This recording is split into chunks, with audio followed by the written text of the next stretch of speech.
किसी भी देश की अर्थव्यवस्था के तीव्र विकास में उद्योगों की महत्वपूर्ण भूमिका होती है।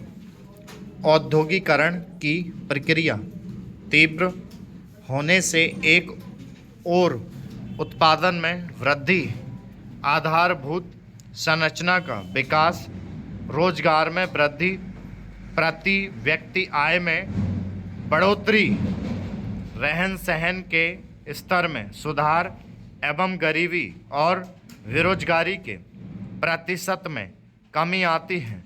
साथ ही दूसरी ओर उत्पादन बढ़ने से निर्यात, विदेशी मुद्रा भंडार एवं भुगतान संतुलन में भी सुधार होता है।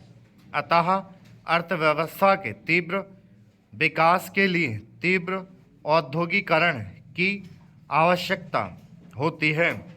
जैसे जैसे आर्थिक विकास की प्रक्रिया तेज होती है, वैसे वैसे राष्ट्रीय आय में प्राथमिक क्षेत्र का अंश दान कम होता जाता है और द्वितीयक क्षेत्र का हिस्सा बढ़ता जाता है।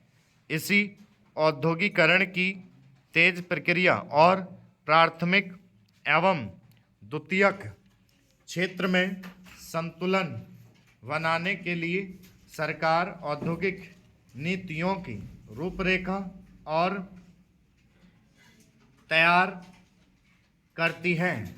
इन नीतियों के द्वारा सरकार औद्योगिक विकास की कार्य योजनाओं, रणनीति, विकास में सार्वजनिक व निजी क्षेत्र की भूमिका व विदेशी उद्यमियों और उनके पूंजी निवेश की दिशा दशा का निर्धारण करती है।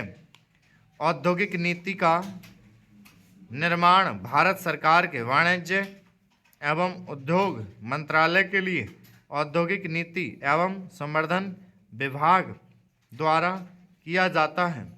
इस विभाग ने औद्योगिक नीति 2017 को तैयार करने के लिए 25 सितंबर तक लोगों से विचार और सुझाव मांगे थे। उसके बाद इस नीति पर कार्य संपादित किए जा रहे हैं। स्वतंत्रता प्राप्ति के बाद से अब तक भारत 6 बार अपनी औद्योगिक नीति बना चुका है, जिसकी घोषणा वर्ष 1984, 1956, 1977, 1980, 1990 और 1991 में हुई। वर्ष 1948, 1956 एवं 1991 की नीतियां वास्तव में औद्योगिक नीतियां थीं, जबकि वर्ष 1977, 1980, 1990 की औद्योगिक नीतियां तीव्र औद्योगिक विकास के लिए केवल विस्तृत दिशा निर्देश थे। वर्ष 1948-56 की औद्योगिक नीति का उद्देश्य भारी उद्योगों का विकास करना, लघु एवं कुटीर उद्योग को उच्च प्राथमिकता देना, क्षेत्रीय असमानताओं को कम करना और निजी एकाधिकार की स्थापना को नियंत्रित करना था तथा वर्ष 1991 की नीतियों का संबंध उदारीकरण, निजीकरण, वैश्वीकरण एवं बाजारीकरण मॉडल पर आधारित था। इस नीति के अंतर्गत औद्योगिक लाइसेंस, एकाधिकार एवं प्रतिबंधात्मक व्यापार व्यवहार अधिनियम 1969, सार्वजनिक क्षेत्र, विदेशी निवेश एवं विदेशी प्रौद्योगिकी क्षेत्र को शामिल किया गया था। वर्ष 1991 की औद्योगिक नीति 1990 के दशक की औद्योगिक नीति में महत्वपूर्ण नीतिगत परिवर्तन हुए। ये परिवर्तन उदारीकरण, निजीकरण और वैश्विकीकरण मॉडल एलपीजी मॉडल पर आधारित थे। इस मॉडल का मुख्य उद्देश्य विश्व की सबसे बड़ी अर्थव्यवस्था के साथ भारत की अर्थव्यवस्था को तेजी से विकसित करना तथा दूसरी अर्थव्यवस्था से आगे निकलना था। उदारीकरण का मुख्य उद्देश्य आवश्यक नियंत्रण एवं प्रतिबंध को हटाकर भारतीय व्यापार एवं उद्योग को उदार बनाना था। वर्ष 1991 की औद्योगिक नीति पर रूजवेल्ट की न्यू डील वर्ष 1929-30 तथा रूसी क्रांति की इकोनॉमिक पॉलिसी वर्ष 1928-29 का प्रभाव था।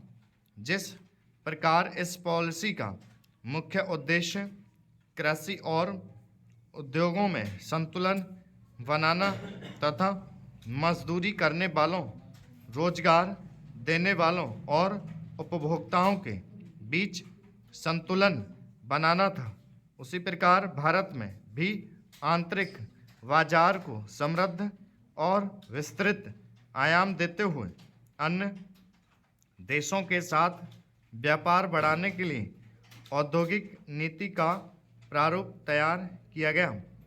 वर्ष 1991 की औद्योगिक नीति रूजवेल्ट की आर्थिक नीति उन्मुक्ति, प्रतिलाभ तथा सुधार से प्रभावित थी। वर्ष 1991 की औद्योगिक नीति ने भारतीय अर्थव्यवस्था को वैश्विक स्वरूप प्रदान किया, लेकिन 26 वर्षों में नए भारत के निर्माण में नई तकनीकों ने भारतीय अर्थव्यवस्था का स्वरूप बदल दिया। विनिर्माण क्षेत्र में बदलते परिवेश, नित्य नई प्रौद्योगिकी का आना, शोध एवं विकास कार्य, कृत्रिम तौर पर विकसित मशीनी जांच और ऑटोमेशन को देखते हुए वर्ष 1991 में तैयार की गई औद्योगिक नीति को पूरी तरह से बदलने और उन्नत करने की ज़रूरत है। इसलिए प्राकृतिक संसाधनों का उपयोग, संतुलित क्षेत्र का विकास, पूंजी निर्माण में वृद्धि, नौकरी के अवसरों में वृद्धि, राष्ट्रीय आय में बढ़ोतरी तथा विदेशी आदान प्रदान में संतुलन बनाने के साथ साथ भारतीय अर्थव्यवस्था को विश्व पटल पर मजबूत अर्थव्यवस्था के रूप में स्थापित करने के लिए नई औद्योगिक नीति 2017 की आवश्यकता महसूस की गई। औद्योगिक नीति 2017 का उद्देश्य, नई नीति का उद्देश्य मेक इन इंडिया को प्रोत्साहित करने के साथ ही भारत को विनिर्माण का केंद्र बनाना है। फॉर्च्यून 500 श्रेणी में भारतीय कंपनियों की संख्या को बढ़ाना है। $100 अरब के प्रत्यक्ष विदेशी निवेश को आकर्षित करना और विश्व बाजारों में भारतीयों की उपस्थिति को FDI के माध्यम से समर्थन देना है। औपचारिक क्षेत्र में निम्न रोजगार सृजन की समस्या को दूर करना है। बैंकों के लिए विकल्प विकसित करना है।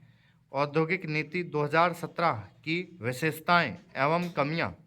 नई औद्योगिक नीति को तैयार करने के लिए एक परामर्शदायी दृष्टिकोण अपनाया गया है, जिसे भारतीय उद्योग के कुछ विशिष्ट क्षेत्रों के समक्ष वर्तमान चुनौतियां का सामना करने के लिए विशिष्ट समूहों, सरकारी विभागों के सदस्यों, उद्योग संगठनों, शिक्षाविदों और थिंक टैंक द्वारा विचार विमर्श करने के पश्चात तैयार किया गया है। इसके अंतर्गत भारत के आर्थिक विकास हेतु आर्टिफिशियल इंटेलिजेंस के मुद्दे पर विचार विमर्श के लिए एक टास्क फोर्स का भी गठन किया गया। इस नीति के अंतर्गत विनिर्माण और एमएसएमई प्रौद्योगिकी और नवाचार व्यापार करने में आसानी स्टॉप